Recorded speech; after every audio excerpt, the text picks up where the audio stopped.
রাজরাজেশ্বরী শ্রীমা সাধ করে কাঙালি সেজে কিভাবে সংসার ধর্ম পালন করছেন তার একটি মনজ্ঞ রূপরেখা এঁকেছেন স্বামী প্রেমানন্দ।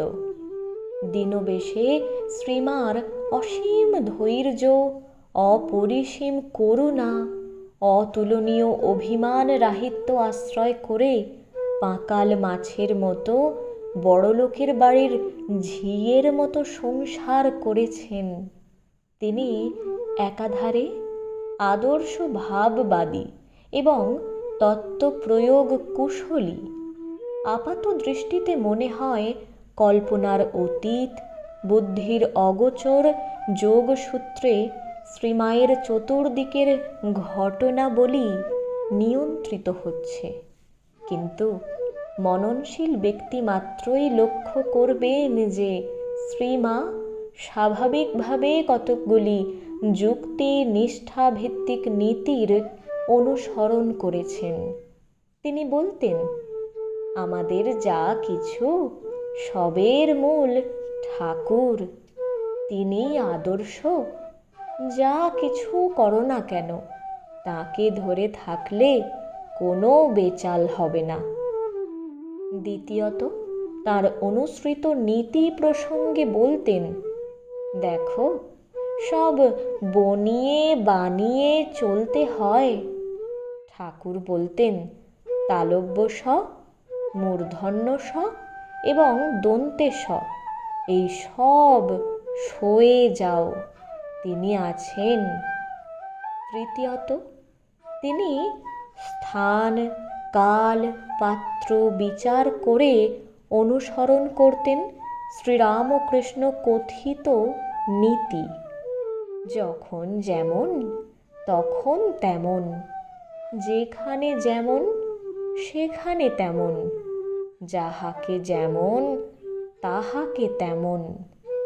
এখানে মন্ত্র দীক্ষা দান সম্পর্কে শ্রীমায়ের বিভিন্ন আচরণ উদাহরণস্বরূপ তুলে ধরা যেতেই পারে।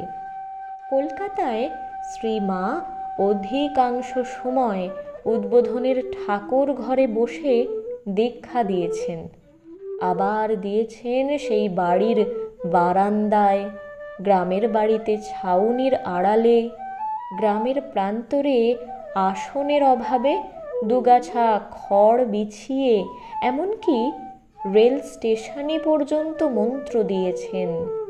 তিনি দীক্ষা দিয়েছেন বিভিন্ন বয়সের স্ত্রী পুরুষকে, অবস্থানুসারে দিনের যে কোনো সময়ে।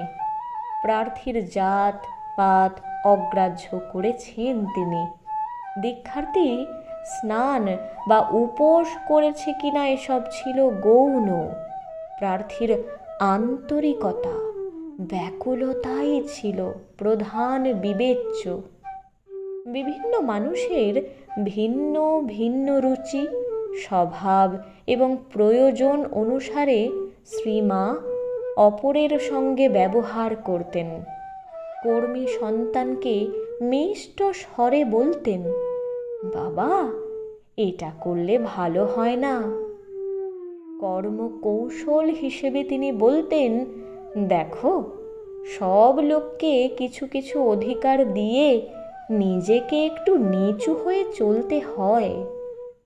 তিনি নিজে কাউকেই তুচ্ছ তাচ্ছিল্য করতেন না, এমনকি ঝাড়ুটিকে গুছিয়ে রাখতেন, পরিত্যক্ত ফলের ঝুড়িটি কুড়িয়ে এনে রাখতেন।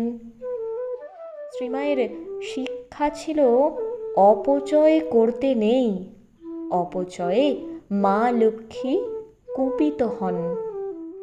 তিনি কখনোই কঠোর ছিলেন না, যদিও ছিলেন দৃঢ় চিত্তা। তার অনুসৃত কর্মপন্থার অন্যতম বৈশিষ্ট্য মৃদুতা। কঠোরে কোমলে সংমিশ্রণের চাইতে স্বভাব মধুর মৃদুতাই ছিল তার জীবনের চালচিত্রের মাধুর্য। মৃদুতার শক্তি অসীম। মহাভারতকার বলেন, মৃদুনাং দারুণং হন্তি মৃদুনাং হন্তি দারুণং না সাধ্যং মৃদুনা কিঞ্চিৎ তস্মাৎ তীক্ষ্ণতরৌ মৃদু।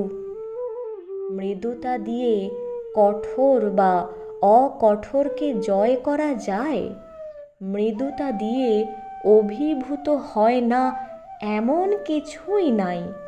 সুতরাং মৃদুতাই তীক্ষ্ণ অস্ত্র। শ্রীমায়ের জীবনচর্যায় শরতের শিশির কণার মতো মৃদুতাই শক্তি, কার্যকারিতাই সুষমা। তার কর্মপন্থার অপর একটি বিশেষত্ব, তিনি উদ্দেশ্যের উপর যেমন গুরুত্ব দিতেন তেমনি দিতেন উপায়ের উপর।